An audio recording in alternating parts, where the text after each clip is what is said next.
રાષ્ટ્રપતિ દ્રૌપદી મુર્મુએ હરિયાણાના અંબાલા એરબેઝથી રાફેલ લડાકુ વિમાનમાં ભરી ઉડાન. આ પહેલા રાષ્ટ્રપતિને અપાયું ગાર્ડ ઓફ ઓનર. રાષ્ટ્રપતિએ વર્ષ 2023માં સુખોઈ 30 MKI વિમાનથી ભરી હતી ઉડાન.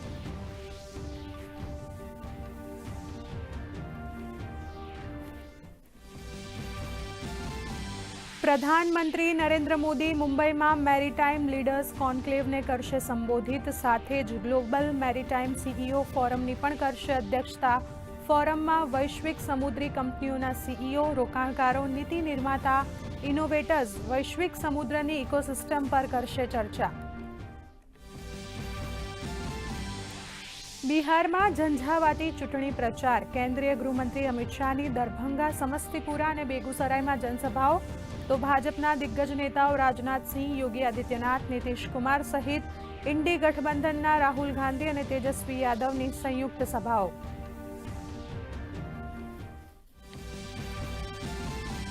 મુખ્યમંત્રી ભૂપેન્દ્ર પટેલની અધ્યક્ષતામાં મળી કેબિનેટની બેઠક. બેઠકમાં કમોસમી વરસાદથી અસરગ્રસ્ત જિલ્લાઓમાં મંત્રીઓએ કરેલ મુલાકાતનો સોંપાયો રિપોર્ટ.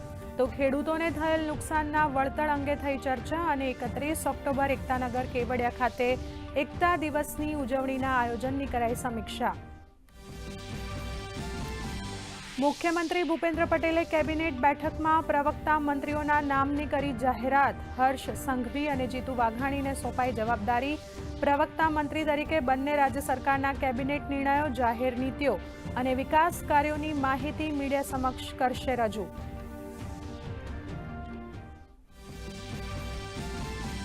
લોહ પુરુષ સરદાર સાહેબની 150મી જન્મ જયંતિની એકતાનગર સ્ટેચ્યુ ઓફ યુનિટી ખાતે કરાશે ભવ્ય ઉજવણી.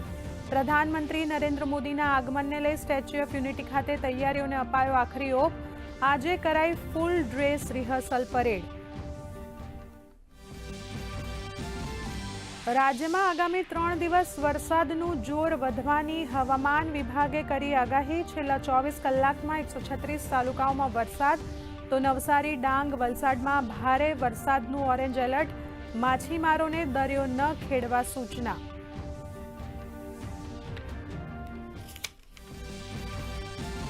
આજે સૌરાષ્ટ્રના સંત જલારામ બાપાની 226મી જન્મજયંતિ. વીરપુરમાં દિવાળી જેવો માહોલ. રાજ્યના વિવિધ જલારામ મંદિરોમાં અન્નકૂટ, આરતી સાથે ભંડારા સહિત વિવિધ ધાર્મિક કાર્યક્રમોનું આયોજન.